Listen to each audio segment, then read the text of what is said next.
बाजीगर में आपका बहुत बहुत स्वागत है। कहते हैं कोस कोस पर बदले पानी, चार कोस पर बानी। ये भारत की ताकत है, यही हमारी विरासत है। लेकिन क्या अंग्रेजों के 200 वर्षों के शासन में भारत अपनी ही संस्कृति की समृद्धि को कुछ यूं भुला गया कि देश की स्वतंत्रता के बावजूद हमारी मानसिकता स्वतंत्र नहीं हुई। हिंदुत्ववादी तो यहां तक कहते हैं कि गोरी गजनवी से लेकर मुगलों के शासन को भी भारत की गुलामी का काल कहा जाता है। हमारी सोच के स्वतंत्र नहीं होने का यह सवाल बेहद गंभीर है, क्योंकि प्रधानमंत्री नरेंद्र मोदी ने राम मंदिर में धर्म ध्वजा आरोहण के अवसर पर मानसिक गुलामी से मुक्ति का संकल्प तो लिया ही, धर्म ध्वजा को सांस्कृतिक पुनर्जागरण का प्रतीक भी कहा। हालांकि प्रधानमंत्री साफ कर चुके हैं कि वो अंग्रेजी के विरोध में नहीं है, अंग्रेजियत के खिलाफ है। तो उधर आरएसएस बीजेपी के विरोधियों का काउंटर आर्ग्यूमेंट ये है कि भारतीय संविधान के सेक्युलरिज्म को चोट पहुंचाने के लिए ये तमाम बातें देश में की जा रही हैं। इसीलिए आज बहस बाजीगर का मोशन है, क्या धर्म ध्वजा से गुलाम सोच का डीएनए बदलेगा? तो आज बहस बाजीगर का यही टॉपिक है। एक बार फिर से यहां पर मौजूद बच्चों का बहुत बहुत स्वागत। आज हमारी ऑडियंस में पत्रकारिता के भी छात्र हैं, लॉ के भी छात्र हैं, बीकॉम के भी छात्र हैं, एमबीए के भी छात्र हैं। तो हम ये उम्मीद करते हैं कि अपने परिपक्व सोच से वो ऐसे प्रश्न पूछेंगे। और दो नेता भी यहाँ युवा नेता आने वाले हैं। लेकिन उससे पहले आपको बता दें, नीले गमछे वाले वो तमाम युवा हैं जो ये मानते हैं कि डीएनए नहीं बदलेगा। गुलामी की आप मानते हैं कि गुलामी मानसिकता देश में नहीं है? ये मानते हैं कि नहीं है? आपको ब्लू गमछा मिला नहीं, आप कोई दिक्कत हो गई? साइड में रखिए। हम लोग गमछे को लेके बहुत सीरियस है, ओढ़ लीजिए। नहीं तो आपके पास सफेद का ऑप्शन है। और सफेद गमछे वाले आज बहुत कम है, बहुत कम है, बस 2 लाइन है। अभी वोटिंग में पता चलेगा। और ये है लाल गमछे वाले जो ये मानते हैं कि गुलामी मानसिकता का अंत करना देश में जरूरी है। यही है। तो चलिए स्वागत करते हैं मंच पे अपने तीनों जजेस का, जो आज ये तय करेंगे कि इन 6 वक्ताओं में से आज का बहस बाजीगर कौन बनेगा। तो आइए तालियों के साथ स्वागत करते हैं आज के हमारे तीनों जजेस का। हमारे साथ जुड़ रहे हैं कमलेश किशोर सिंह, जो कि वरिष्ठ पत्रकार भी हैं, 3 ताल के ताऊ भी हैं, और उनका पॉडकास्ट बहुत लोग आजकल देख रहे हैं। विनोद अग्निहोत्री जी वरिष्ठ पत्रकार हमारे साथ जुड़ रहे हैं, आरती टिक्कू सिंह हमारे साथ जुड़ रही हैं, और जैसे मैंने आपको कहा पहले, 3 ताल के ताऊ भी हमारे साथ आज जुड़ गए हैं। आजकल जहां जाइए 3 ताल के पॉडकास्ट के बारे में मुझसे जरूर सवाल पूछा जाता है। ताऊ जी, कमलेश किशोर सिंह जी, आइए बैठिए। आपको आज तय करना है कि जो 6 वक्ता यहाँ पर दोनों टीमों में 3-3 वक्ता होंगे, उनमें से सबसे अच्छा कौन अपने पॉइंट्स पर बोल पाया। और इसीलिए अब स्वागत करते हैं दोनों ही टीम से जो पहले वक्ता हैं उनका। तो स्वागत कीजिए भारतीय जनता पार्टी का पक्ष रखने के लिए प्रेम शुक्ला। वैसे एक वक्त पर ये पत्रिका निकालते थे, और अभय दुबे जी कांग्रेस पार्टी की तरफ से आ गए हैं। अभय दुबे जी का भी अलग ही स्टाइल है एकदम। अभय दुबे जी बहुत बहुत स्वागत है आपका। और प्रेम शुक्ला जी भारतीय जनता पार्टी के राष्ट्रीय प्रवक्ता, दोनों अपनी अपनी टीम को आज लीड करेंगे। दोनों को ही 2 सहवक्ता मिलेंगे, और फिर अपने अपने आपको यहाँ प्रेम जी बैठना होगा, यहाँ पे पहली कुर्सी, और आपके 2 टीम आपके साथ बैठेंगे। और अभय जी एकदम तैयार हो गए अपनी टीम का स्वागत करने के लिए। अब मंच पर बुलाते हैं अपने अगले 2 वक्ताओं को। अब अगले 2 वक्ताओं का तालियों के साथ स्वागत करते हैं। हमारे साथ राजकुमार भाटी जी समाजवादी पार्टी का पक्ष रखने के लिए आज जुड़ रहे हैं। क्या धर्म ध्वजा से गुलाम सोच का डीएनए बदलेगा? पुराने समाजवादी हैं और आज इस विषय पर उनको क्या बोलना है देखना दिलचस्प होगा। मलुक नागर जी हमारे साथ आरएलडी की तरफ से जुड़ रहे हैं। दोनों अपनी अपनी टीम लीडर के साथ बैठ जाइए। मलुक जी संसद में जबरदस्त अपने अंदाज के लिए जाने जाते हैं, और आज भी एकदम तैयार व्यार होके आए हैं एकदम बहस बाजीगर में वक्ता बनने के लिए। और अब आखिरी 2 वक्ता जो टीम्स के हैं उनको बुलाते हैं। तो तालियों के साथ स्वागत कीजिए विनय सिंह, जो कि डायरेक्टर हैं doctor Shyama Prasad Mukherjee research foundation के, वो हमारे साथ जुड़ रहे हैं।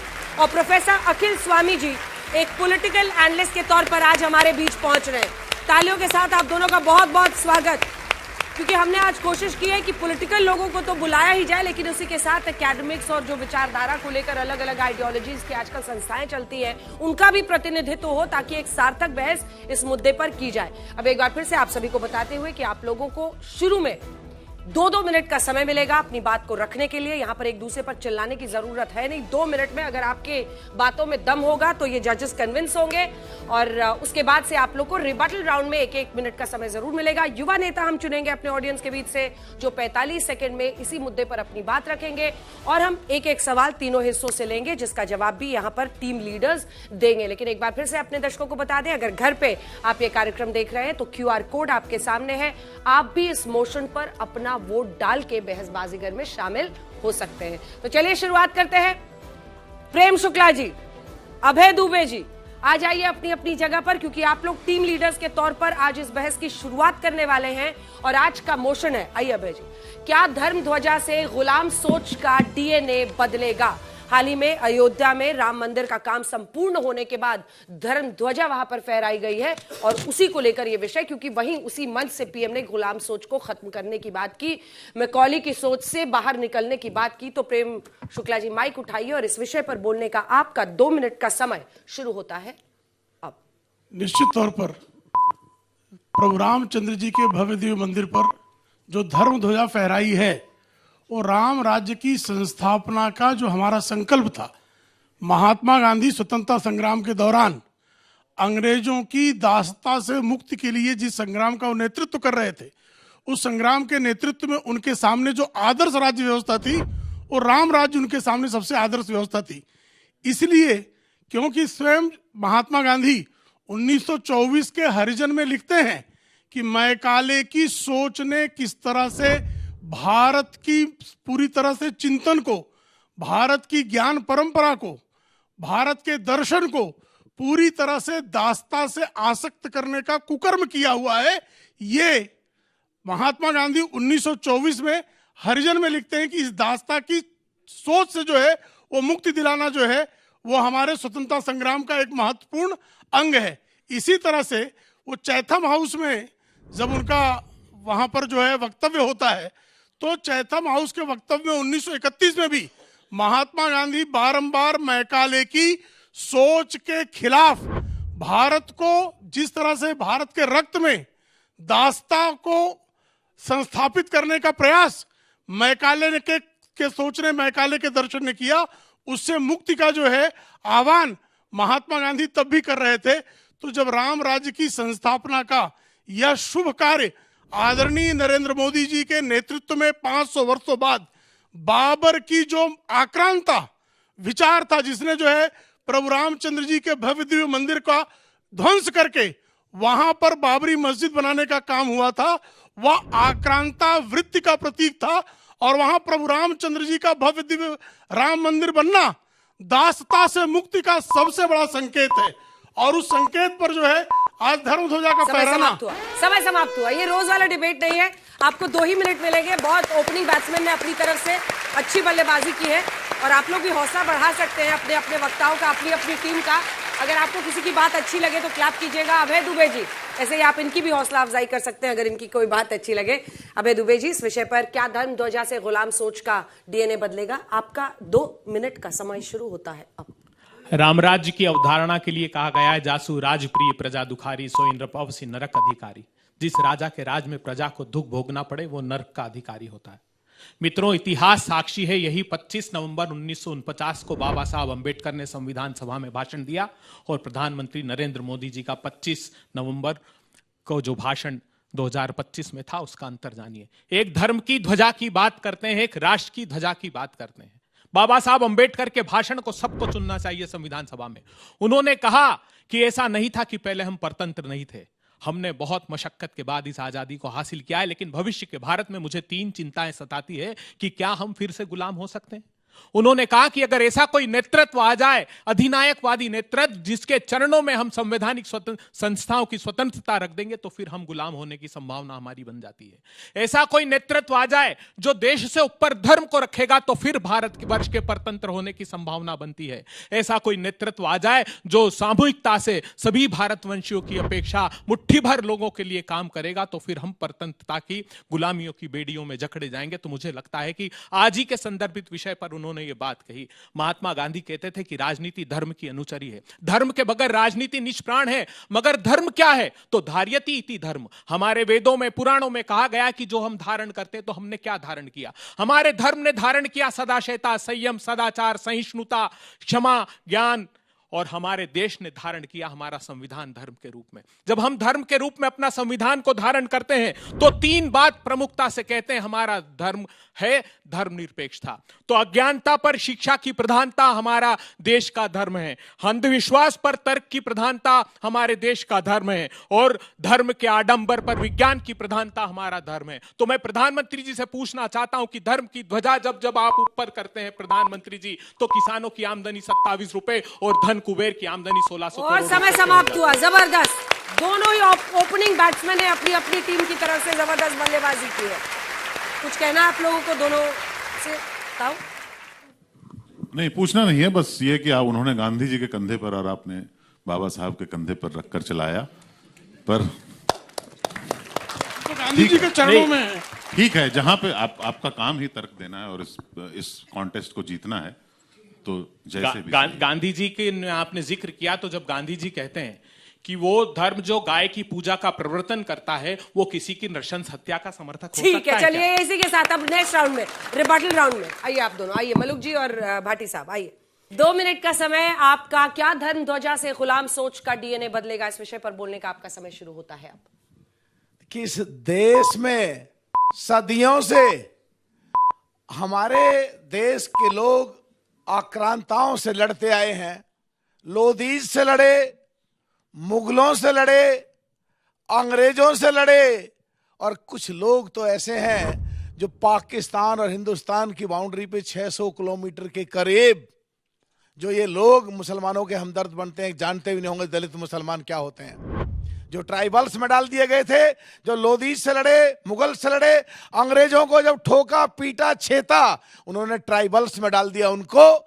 तो 1958 में पहली बार सरकार ने आजाद होने के भारत के बाद नोटिफिकेशन करके उनको ट्राइबल्स से निकाल के ट्राइबल में रखा, ट्राइबल्स से निकाल के ट्राइब्स में रखा, और 1968 में नोटिफिकेशन करके उनको विमुख जातियों में रखा। तो जो इस तरह के लोग हमारे देश में हैं, जिन्होंने देश के लिए लड़ाइयां लड़ी, जिन्होंने देश के लिए जाने दी, अभी भी पाकिस्तान और हिंदुस्तान का युद्ध होता है तो बगैर तनख्वाह के लिए वो लोग लड़ाइयां लड़ते हैं और पाकिस्तान के हमलों को झेलते हैं। ऐसे ही ये मंदिर 500-600 साल से बंद पड़ा था। एक तरीके से ये कह सकते हैं कोई फैसला नहीं हो रहा था, झगड़े फसाद होते थे, खबरें बनती थी, और कोर्ट कचहरी में केस पेंडिंग चलते आ रहे थे। और ऐसी स्थिति में अगर माननीय सुप्रीम कोर्ट बाबा साहब के संविधान के द्वारा,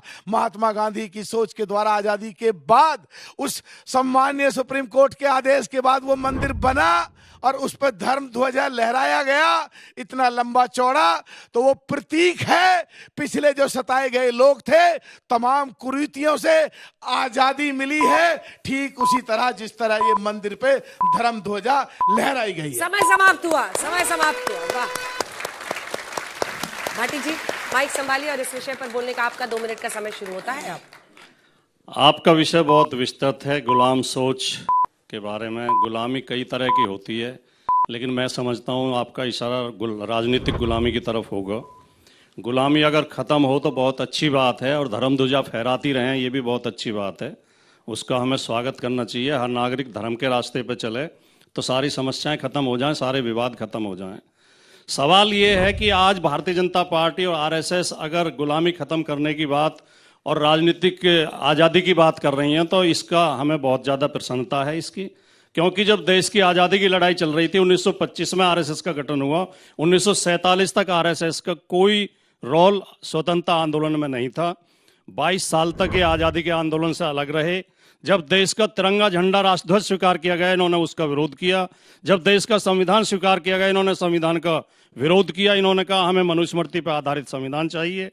जब राष्ट्रपिता की हत्या हुई तो उसमें भी आरएसएस का नाम आया, आरोप लगाए गए कि आरएसएस का इसमें हाथ है। तो अगर आज ये वही संगठन, वही सोच वाले लोग जो आज़ादी के साथ नहीं थे, अगर वो आज बढ़ चढ़ के तिरंगे की बात करते हैं, बढ़ चढ़ के संविधान की बात करते हैं, बढ़ चढ़ के राष्ट्र की बात करते हैं, तो हम उनका स्वागत करते हैं और ये अच्छी बात है, देश के भविष्य के लिए अच्छी बात है। जहां तक मैकाले की सोच से मुक्ति दिलाने की बात है, अगर मैकाले की सोच इतनी खराब है तो हमारे प्रधानमंत्री अंग्रेजी में भाषण क्यों देते हैं? देश में ही अपने में, किसानों के बीच में, महिलाओं के बीच में कई बार मैंने उन्हें अंग्रेजी में भाषण देते हुए देखा है। और उन्होंने जितने कार्यक्रम शुरू किए हैं और जो नारे दिए हैं उनमें ज्यादातर उन्होंने अंग्रेजी में बनाए हैं, हिंदी में नारे तक नहीं बना पाए। यहां तक कि जो उनकी स्टैचू लगाई जो हमारे सरदार पटेल जी की, उसका नाम भी अंग्रेजी में ही रखा। Startup India, make in India जैसे नाम, यूनिटी, स्टैचू ऑफ यूनिटी, ये मैकाले की सोच नहीं है क्या? तो ये जो एक सोच है कि अपने मतलब कथनी और करनी में जो अंतर है उसे भी हमें दूर करना। जबरदस्त, मिडिल ऑर्डर ने भी जबरदस्त पारी संभाली है। अब आप लोग बैठ जाइए, रिबेटल राउंड में आप लोगों को मौका देंगे। क्या अभी तक जितने वक्ताओं को आपने सुना किसी का मन बदला है? कोई गमछे का रंग बदलना चाहता है?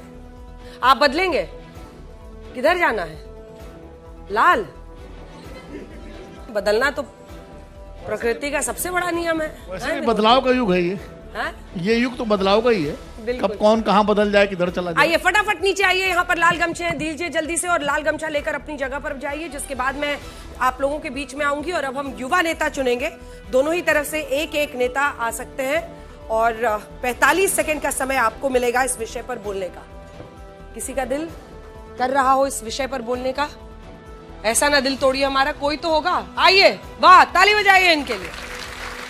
ये आप टोपी पहन के यहीं पे इंतजार कीजिए, मैं उस लाल हिस्से से भी किसी एक को चुनूंगी। आप में से कौन बनेगा? आइए आइए, जल्दी आइए। तो चलिए भाई, आज के हमारे दोनों युवा नेता फिक्स हो गए हैं। टोपी पहन लीजिए सिर पे, मेरे पीछे आइए इधर से।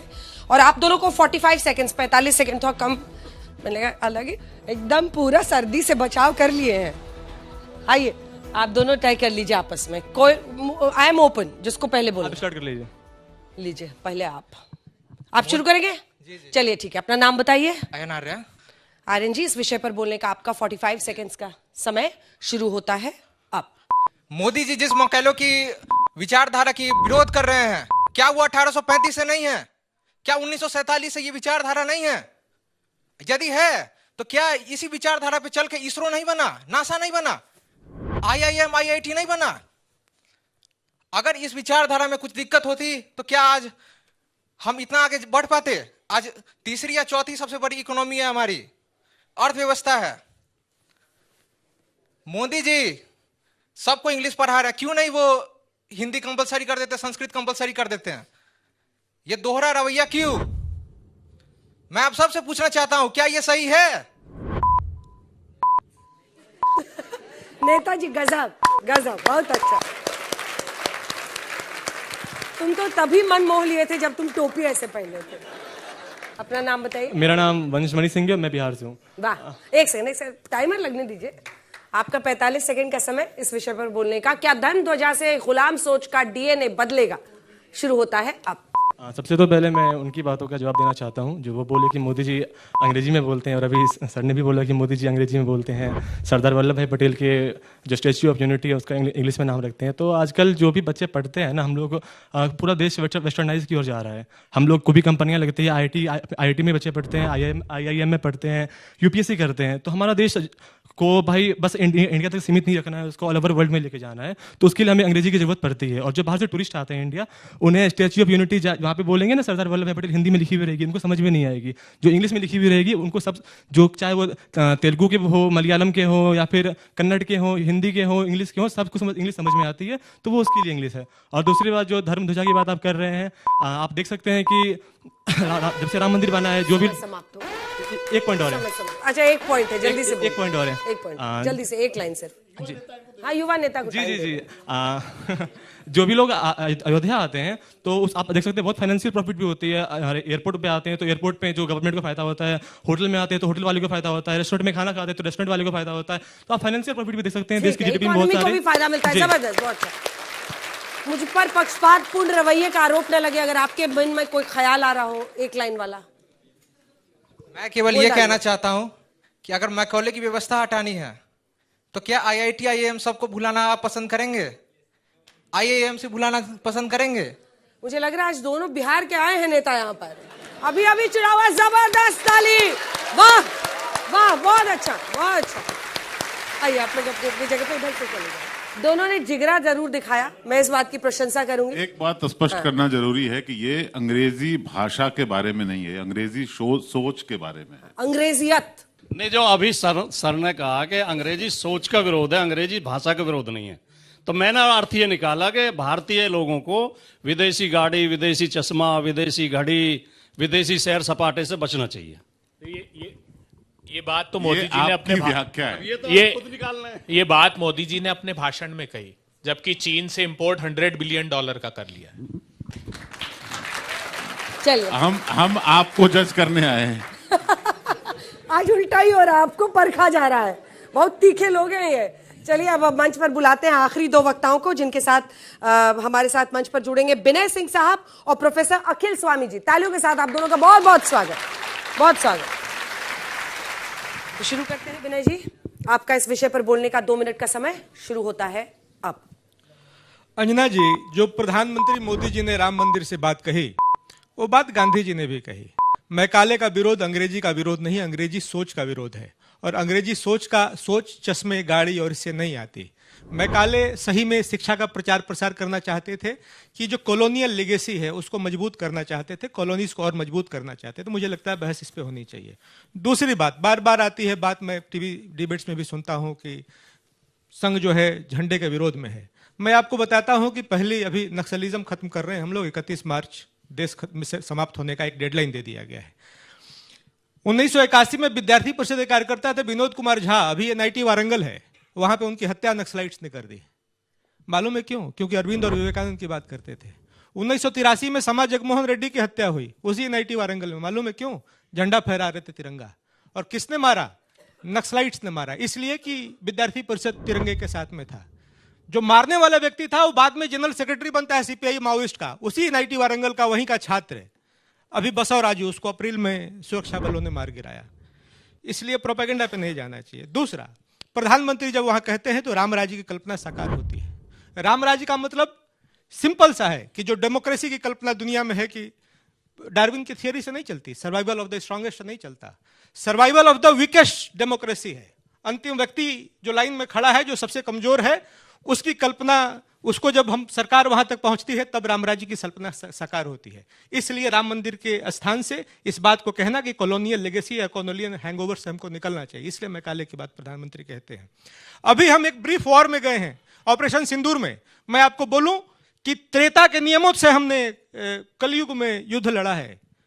वो डेस्परेट बॉम्बिंग कर रहे थे सिविलियंस में, हमने एनिमी टेरिटरी में भी इस बात का ध्यान रखा कि निर्दोष न माना जाए। तो वसुधैव कुटुंबकम की जो हमारी परंपरा है वो हम पाकिस्तान जैसे देश के साथ भी पालन करें। समय समाप्त हुआ। वाह, आपका प्रोफेसर साहब अखिल स्वामी जी, इस विषय पर बोलने का 2 मिनट का ये इनका अच्छा था, बोल लिए भाई, अब जा रहे हैं बैठने। प्रोफेसर साहब, इस विषय पर बोलने का आपका 2 मिनट का समय शुरू होता है अब। देखिए, मेरा जन्म सन 52 में हुआ। आज मुझे माननीय मोदी जी से सुन के आश्चर्य हुआ और अफसोस भी हुआ कि मेरी मानसिकता गुलामी की मानसिकता थी, मेरे पूर्वज और मेरे पुरखों की मानसिकता गुलामी की मानसिकता थी। शुद्ध सनातनी हूं, घर के अंदर मंदिर है, ध्वजा हमारे घर में होती है, लेकिन हमारे देश का जो एकमात्र झंडा जो सबसे ऊपर है वो तिरंगा है। मैं एक अध्यापक हूं, यहां बैठे हुए बच्चे, मैं उस दिन खुश होऊंगा और सोचूंगा राम राज्य आ गया। पहले तो एक मेंबर ऑफ पार्लियामेंट थी, वो कहती थी 2014 में राम राज्य आ गया। अब पता चला अब राम राज्य आ गया।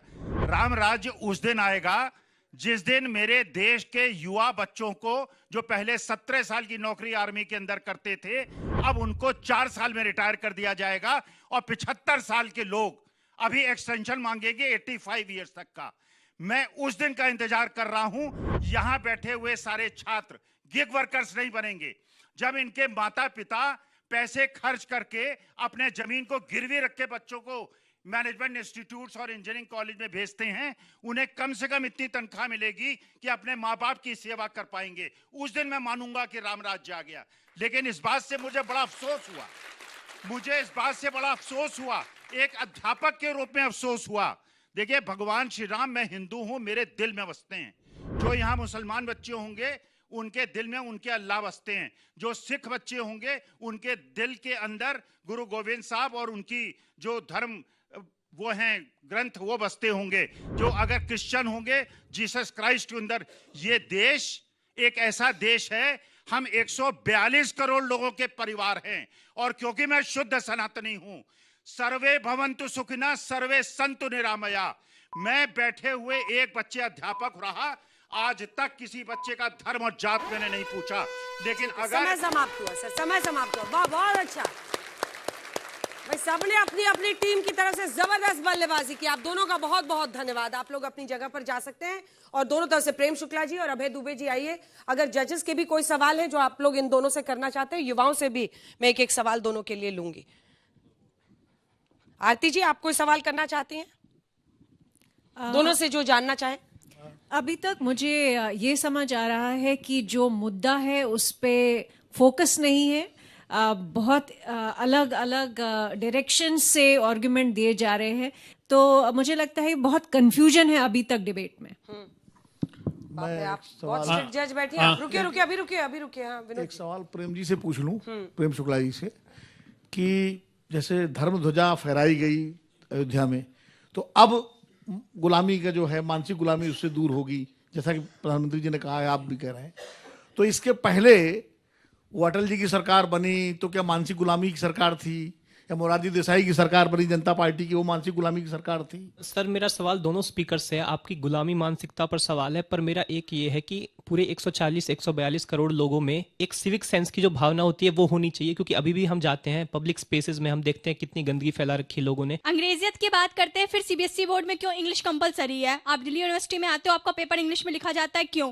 और आप लोग डिबेट कर रहे हैं ध्वजा पे, धर्म पे, और आपकी बात ही मैं कांटे से शुरू हो रही है। आप कैसे डार्विन का एग्जाम्पल दे रहे हैं, जो कि एक अलग ही अंग्रेजियत है, तो आप कैसे कह सकते हैं आप यहाँ पे कल्चर को रिप्रेजेंट कर रहे हैं? एक लाल गमछे वाला सवाल पूछना चाहता है। आइए, आगे आइए। अंग्रेजी की बात आप करते हैं, जैसे कि हर एक स्टेट का अपना एक लोकल लैंग्वेज होता है, उस लैंग्वेज को प्रिजर्व करके रखना, बचा के रखना, ये हमारी जिम्मेदारी होती है। अगर हम उस लैंग्वेज को नहीं प्रिजर्व करेंगे, नहीं बचाएंगे, नहीं कहेंगे, तो आगे चल के पीढ़ी दर पीढ़ी वो लैंग्वेज लोग भूलते चले जाएंगे। तो एक हमारा एक कर्तव्य बनता है, वो सारी लैंग्वेज को हम प्रिजर्व करके रखें, उसे बचा के रखें, उसे बोले, उसे आगे पीढ़ी तक बढ़ाएं। बिल्कुल। और कई बार तो लोग मानते हैं कि ठेठ भाषा को बोलना कहीं ना कहीं पिछड़ेपन की निशानी है, तो उस मानसिकता से भी निकलना जरूरी है। माइंड सेट चेंज एजुकेशन से होता है, तो इसमें धर्म ध्वजा का क्या रोल है? मेरा ये क्वेश्चन है। बीजेपी हो या कांग्रेस, दोनों के ही सपोर्टर में अग्रेशन बहुत है और रीजनिंग कम है, तो क्या कहीं ये जो गुलामी की मानसिकता है वो मॉडर्न वर्जन तो नहीं है? देखिए, इसमें मेरा कोई लेना देना नहीं है इस सवाल से। चलिए शुरू करते हैं। सवाल बढ़िया है, सारे बच्चों ने अच्छे सवाल पूछे। आप दोनों तय कर लीजिए कौन पहले बोलेगा। चलिए शुरू करते हैं आपसे अभय जी। ठीक है, आपका रिबटल राउंड में जवाब देने का 1 मिनट का समय शुरू होता है अब। अंजना जी, मैकाले का जिक्र किया। इतिहास से प्रतिशोध लेने की आदत है इस सरकार को। हम मोदी काल का जिक्र क्यों नहीं करना चाहते? प्रधानमंत्री जी, देश को बताइए ना, राम राज्य की अवधारणा क्या है? आपने कहा कि वो युवराज जब महल को छोड़कर गया तो नर से नारायण बनने की दिशा में आगे बढ़ा। तो वचनों की मर्यादा की रक्षार्थ जो सत्ता को तज दे, वो मर्यादा पुरुषोत्तम राम है। जो रोज वचन को तोड़कर सत्ता का भोग करे, वो राम राज्य की अवधारणा को चरितार्थ नहीं कर सकते। प्रधानमंत्री जी, इस बात का हिसाब दीजिए मेरे नौजवानों को कि 2 करोड़ रोजगारों का आपने कहा था कि हर वर्ष पैदा करूंगा, उनका क्या हुआ? प्रधानमंत्री जी, आप इस बात का जिक्र कीजिए मेरे देश के नागरिकों से कि 1% लोगों के पास देश के 40% संसाधन क्यों जा रहे हैं? प्रधानमंत्री जी, मेरे देश के लोगों से इस बात का जिक्र कीजिए प्रधानमंत्री जी कि इस देश की बैकबोन एमएसएमई कोलैप्स क्यों हो गया, जिसका एक्सपोर्ट में कंट्रीब्यूशन 40% है, मैन्युफैक्चरिंग आउटपुट 45% है। प्रधानमंत्री जी, इस बात का जिक्र कीजिए कि क्यों सत्ता की सरपरस्ती, मेरे जो धर्म है वो चीर को प्रदान कर देना है, लेकिन चीर हरण करने वालों के साथ जब सत्ता खड़ी रहेगी तो धर्म की ध्वजा को पकड़ने का अधिकार उसको नहीं है। समय समाप्त हो गया। अब आपका टाइम शुरू हो रहा है। रिबटल राउंड का 1 मिनट का टाइमर लगने दीजिए, बोलना शुरू कीजिए अब। देखिए, 4 पीढ़ियां जो कहते थे हम गरीबी हटाएंगे और नहीं हटाए, उससे ज्यादा वचनभंग इस देश में कौन कर सकता था? जो मैकाले की संस्कृति को लेकर ही महात्मा गांधी को भी नकार दिया, ग्राम स्वराज की संकल्पना को भी नकार दिया, उन नेहरू की जो नीतियां हैं वो मैकाले की नीतियों का ही विस्तार थी। विनोद जी ने पूछा मुझसे कि अटल जी के जमाने में मैकाले की नीतियां थी क्या? आपको ध्यान होगा 1999 में पहली बार, नहीं तो हमारा बजट भी जो है वो तो अंग्रेजों के पार्लियामेंट के अनुसार जो है हमारा बजट पेश होता था। ये अटल बिहारी वाजपेयी जी की ही सरकार थी जिसने ये प्रारंभ किया कि 1999 से भारतीय समय के अनुकूल भारतीयों का बजट आएगा। तो जो लोग भारत का बजट भी जो है अंग्रेजों का मुंह देखकर पेश करते थे, ऐसे नेहरूवादियों ने मैकाले को अपना जो है हमेशा श्रेष्ठता बोध जो था अंग्रेजी का, उस श्रेष्ठता बोध को हम पर जो लादा गया, उसके विरुद्ध जो है हम स्वदेशी की हुंकार भरने वाले खड़े होते हैं। तो इन मैकाले के लोगों को पीड़ा क्यों होती है? समय समाप्त हुआ। 1 सेकंड पहले ही उन्होंने एकदम से ड्रामेटिक स्टाइल में बोल दिया, पीड़ा क्यों होती है। आप लोगों का समय लेकिन अब खत्म हो गया है, खत्म हो चुका है। तो कुछ बोलने का अधिकार नहीं है। अब नहीं, तो कुछ एक दो थोड़ा रोक लीजिए, थोड़ा सा अगर लास्ट में समय मिले। आप दोनों चले जाइए, जल्दी से आइए। भाटी साहब और मलुक नागर साहब जल्दी से आइए, अपनी अपनी जगह संभालिए। टाइम में ही खत्म कर देते हैं मामले। हाँ, 1 सेकंड पहले ही खत्म कर दिए। लाल पहन के आए हैं आप? नहीं, मैं तो ऐसे बस बता रही हूँ, मेरी पार्टी का कलर है। चलिए, कोई सवाल ताऊ कुछ तो पूछिए भाई। ये बहुत कंफ्यूजन है। हाँ। और वो कंफ्यूजन जो है ना वो मूल शब्द से ही आता है कि मैं काले गोरे थे। हाँ। ये कैसे होता था?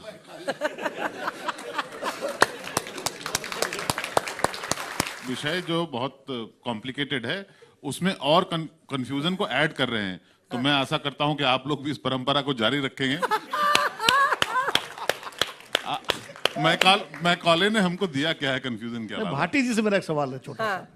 भाटी जी, आप डॉक्टर राम मनोहर लोहिया की विचारधारा के अनुयायी हैं, आपकी पार्टी, और अगर प्रधानमंत्री कह रहे हैं कि गुलामी की मानसिकता का प्रतिकार वो होना चाहिए, तो इसमें दिक्कत क्या है? आपको उनका उनका उनका समर्थन करना चाहिए, क्योंकि लोहिया जी ने तो हमेशा कहा कि अंग्रेजी है तो अंग्रेजी के खिलाफ हमको जो है रहना है। नहीं, पूछते नहीं है शो में। हाँ, इसमें हम बोलने देते हैं। 1 मिनट का आपका रिबटल टाइम शुरू हो रहा है। मलुक नागर साहब, अब देखिए, असली आजादी मिलेगी जब देश बहुत बढ़िया बैलेंस होके चलेगा और देश का विपक्ष भी जब मजबूत होगा और जो सरकार में रहे लोगों से, चाहे सांसद चाहे विधायक, कुछ गलतियां होती हैं अमेंडमेंट बिल में, वो करेक्शन कर सकें। लेकिन जब विपक्ष ऐसा हो जो संसद से निकलते ही बाहर निकल के देश की इकोनॉमी डेड पार्लियामेंट के परिसर में ही, और जहां जलेबी की फैक्ट्री में 2 लोग काम कर रहे हो और वहां के 50,000 लोग काम करेंगे और वहां गुलामी ऐसी हो रही, कोई कुछ बोल नहीं सकता। तो आने वाले समय में अगर विपक्ष खत्म हो गया तो क्या होगा? क्या कांग्रेस में जो उन्होंने कहा, कांग्रेसियों ने हमारे आरोप लगाए, वहां सचिन पायलट, मनीष तिवारी, डिम्पा जैसे लोग हैं, उनको क्यों नहीं आगे लाके विपक्ष को मजबूत करते, जिससे आने वाले समय में असली आजादी मिल सके और देश बढ़िया बैलेंस होके चल सके। गोहाना की जलेबी खाकर खत्म करने की क्या लेंगे आप? कितने चुनाव हो गए उसके बाद, वहीं पर अटके हुए हैं आप। चलिए भाटी जी, जो सवाल उन्होंने पूछा था कि आप उसी तरीके से कंफ्यूजन जारी रखिएगा या फिर कुछ बदलेगा मामला, इन सब पर बोलने का आपका 1 मिनट का रिबटल टाइम। अग्निहोत्री जी के सवाल से शुरू करता हूं। समाजवादी पार्टी और डॉक्टर लोहिया ने हमेशा ही कहा है कि हम ज़्यादा से ज़्यादा भाषाएं पढ़ें, ज़्यादा से ज़्यादा भाषाएं सीखें, ज़्यादा से ज़्यादा ज्ञान अर्जित करें। लेकिन हमारी मांग ये रही है कि भारतीय प्रशासन भारतीय भाषाओं में चलना चाहिए, भारतीय न्याय व्यवस्था भारतीय भाषाओं में चलनी चाहिए, विदेशी भाषाओं में नहीं। दूसरी बात मैं जोर देकर कहना चाहता हूं कि अंग्रेजों ने, मैकाले ने भारत का बहुत नुकसान किया, भारत की मानसिकता को गुलाम किया, भारत में लूट मचाई, धन लूटा हमारा। लेकिन मैकाले का इस देश के बहुत लोगों के ऊपर एक एहसान है। इस देश की प्राचीन पद्धति ने 85% लोगों को ज्ञान से और शिक्षा से वंचित रखा। मैकाले ने पहली बार इस देश में दलितों के लिए, शूद्रों के लिए, महिलाओं के लिए शिक्षा के दरवाजे खोले। ये एहसान भी मैकाले का इस देश के बहुसंख्यक लोगों के ऊपर है। आप लोगों को मैकाले की आलोचना करते समय उस बात के लिए माफी भी मांगनी चाहिए कि हमने बहुत सारे लोगों को ज्ञान से और शिक्षा से वंचित रखा। आपकी इजाजत हो तो एक सवाल मैं पूछ लूं शुक्ला जी से। शुक्ला जी, आपकी जन्मतिथि क्या है? क्या मनाना है? क्या केक मंगाए? 1 अक्टूबर 1969। अपनी जन्मतिथि तो बताएंगे अंग्रेजी में और बजट लेकर आएंगे हिंदी कैलेंडर के अनुसार। यही फर्क है। अब शुक्ला जी कंफ्यूज है कि उनको लगा हैप्पी बर्थडे बोला जाएगा, यहाँ तो कुछ और ही हो गया। अरे हम बोलते भी तो हैप्पी बर्थडे है। आखिरी जो 2 स्पीकर्स हैं, आ जाइए। 1 मिनट का समय कुछ इनसे क्योंकि इन दोनों ने बौद्धिक तरीके से मुद्दे पर बात की है। कोई सवाल? अभी हम सुनना चाहेंगे, हो सकता है इस राउंड में कोई क्लैरिटी आए। इनफैक्ट इस विषय पे ये बहुत ही इंपॉर्टेंट व्यक्ता है, आइडियोलॉजिकल लेवल पे शायद ये क्लैरिटी ले पाए। मुझे लगता है कि क्लैरिटी इससे भी आएगी कि इनकी आइडियोलॉजी तो साफ है कि हम अगर उस वक्त की सोच को पीछे करना चाहते हो, हमारे पास तो धर्म ध्वजा है। इधर की आइडियोलॉजी है क्या? अगर आपको मैकॉले की सोच को पीछे करना है तो इधर की आइडियोलॉजी है क्या? इसको लेकर भी थोड़ा स्पष्टता है तो शायद। लेकिन इस साइड पे तो मैकॉले को क्रेडिट भी मिल रहा है और थैंक यू भी मिल रहा है, तो मुझे लगता है इसीलिए आइडियोलॉजिकल कंफ्यूजन है कि ये साइड कहां पे खड़ी है मैकॉले को लेकर। ताऊ एक सवाल मेरा एक, जैसे भाटी साहब ने कहा कि मैकॉले ने हमको कुछ अच्छी चीजें भी दी। एक्चुअली मैं इस पे विवाद है कि मैकॉले ने दी कि एक व्यवस्था नहीं हुई। जब देश आगे बढ़ता है तो व्यवस्थाएं परिवर्तित होते रहती हैं। हम 1000 साल तक गुलाम थे, उसके भी पहले 700-800 साल तो थे ही। तो ऐसा नहीं है कि सब कुछ यहाँ के लोगों के हाथ में ठीक अंग्रेजों के पहले था। लेकिन 77 साल के बाद आजादी के, मैकॉले तो कब के मर गए, खत्म हो गए। अंग्रेज भी चले गए 47 में। उसके इतने सालों बाद तक हम इस बात से लड़ रहे हैं, जूझ रहे हैं कि अंग्रेज गए या अभी भी हैं। प्रोफेसर साहब अब चूंकि आइडियोलॉजिकल लोगों के संगत में रहते हैं, तो आज इनका जो पहला राउंड था वो पूरी तरह से आइडियोलॉजिकल था। इन्होंने भी मैकालो को माफ किया कि जा तू छोड़, तुम्हें छोड़ता हूं आज। चलिए इस बार देखते हैं क्या उन पर बोला जाता है। शुरू करते हैं, 1 मिनट का आपका रिबटल टाइम शुरू होता है। 1857 में अंग्रेजों को पहली बार ये लगा कि वो भारत को समझ नहीं पाए, तो भारत को मैप करने का प्रयास शुरू हुआ। उसमें गजेटियर बने, कास्ट सर्वे हुआ, लिंग्विस्टिक सर्वे हुआ। मैकाले और रॉबर्ट कॉल्डवेल जैसे लोग उसके पहले के थे, 1857 के पहले के थे, और इसमें से कई लोगों को जो अलग अलग थियरीज देते थे उनको अंग्रेज सीरियस नहीं मानते थे। एकाएक 1857 के बाद भारत को रीमैप करना चाहिए, और ऐसे लोग जो ऐसी थियरीज दे रहे थे, गुलाम मानसिकता कैसे करनी है, कास्ट डिवाइड कैसे करना, ये लोग अधिक सीरियस हो गए। रॉबर्ट कॉल्डवेल को बहुत सीरियस मानने जाने लगा। बाद में और ऐसे लीग में लोग आए, अर्थर मैकलिफ थे, H.H. रिस्ले थे, ऐसे लगभग 8-10 लोग हैं जिन्होंने उस लेगेसी को आगे बढ़ाई। और आप इत्तेफाक कीजिएगा कि ये जितने मैपिंग के प्रोसेस हुए, गजेटियर्स हो, कास्ट सर्वे हो या लिंग्विस्टिक सर्वे हो, आपको एक बार पढ़ना भी चाहिए। वो आज जो लिंग्विस्टिक झगड़े हैं, कास्ट जो इतनी ज्यादा आपको दिखती है, उसके जड़ उन्हीं अंग्रेजी सत्ता में थी। और इसीलिए हम कहते हैं कि हम अंग्रेजियत जिसका विरोध कर रहे हैं वो यही अंग्रेजियत थी, मैकाले वाली। आपका 1 मिनट का समय प्रोफेसर साहब शुरू होता है। देखिए, मैं एक रिस्क लेता हूं, और रिस्क ये लेता हूं, विप्रगणों से मैं माफी मांगता हूं, और जज महोदय भी हमारे ज्यादा तक विप्रगण हैं। इसलिए देखिए, अगर गुलाम मानसिकता से इस देश को दूर करना है तो 3 सुझाव देता हूं। एक सुझाव ये, 2-3 दिन पहले एक निर्णय हुआ कि जो जय हिंद बोलेगा और वंदे मातरम बोलेगा उसे नहीं बोलने दिया जाएगा। ऐसे व्यक्तियों को जेल भेजा जाए, नंबर 1। नंबर 2, ये कौन फैसला हुआ है, कहां पे? नहीं, राज्यसभा का बुलेटिन 2024 का है, जिसमें ये एडवाइस दिया गया है सांसदों को, क्योंकि ये फेक न्यूज ना फैले, इसीलिए मैं आपको टोक रही हूं। मैं फिर से टाइम दे दूंगी कि आप अगर इस तरह के नारे ना लगाएं तो बेहतर है। ये एक एडवाइजरी है, किसी को इस पर जेल होने की बात नहीं है। राज्यसभा का बुलेटिन है 2024 का, जिसमें ये जय हिंद और वंदे मातरम को लेकर नंबर 1। नंबर 2, आरएसएस के 100 साल के पीरियड में सारे के सारे चितपावन ब्राह्मण और एक राजपूत, मैं उस दिन खुश होऊंगा और गुलाम मानसिकता से हम दूर होंगे जब ओबीसी, दलित और आदिवासी उसमें आएंगे। नंबर 3, अगर मंदिर जो भगवान श्री राम का मंदिर बना है, अगर उसके अंदर 80% दलित और आदिवासी और ओबीसी बैठेंगे, उस दिन मैं समझूंगा गुलाम मानसिकता। ब्राह्मणवाद से छुटकारा, विप्र होने के बावजूद मैं रिस्क लेके कह रहा हूं। ठीक, बहुत अच्छा, जबरदस्त। अब जजेस ने पता नहीं सिर क्यों पकड़ लिया है। गुरुदेव, आप गुरुदेव हैं, आपने बार बार कहा कि मैं गुरु रहा हूं, टीचर रहे हैं आप बार बार, हाँ, मतलब बार बार आप, मैं शर्मिंदा हूं, मैं दुखी हूं, मैं आहत हूं, मतलब इसके अलावा आपने कुछ कहा नहीं। इसलिए 2014 से मैं दुखी भी हूं और शर्मिंदा भी हूं। आप बोलिए।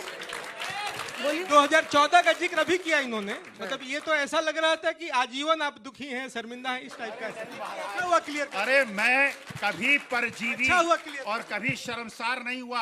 अपने पितामह को, अपने पूर्वजों को जब हम उनकी श्रद्धांजलि देते हैं तो हम अपने पूर्वजों को नहीं कहते कि वो परतंत्र मानसिकता के लोग थे। प्रधानमंत्री जी कह रहे थे मंदिर से। ऐसे लोग यही प्रधानमंत्री चुल्लू भर जी ने कहा पानी में मंदिर डूब से। के मर जाने चाहिए, जो गुरुदेव, अपने को यही श्रेष्ठ प्रधानमंत्री जी बताएं ने कहा और अपने मंदिर से। पूर्वजों को धिक्कारें।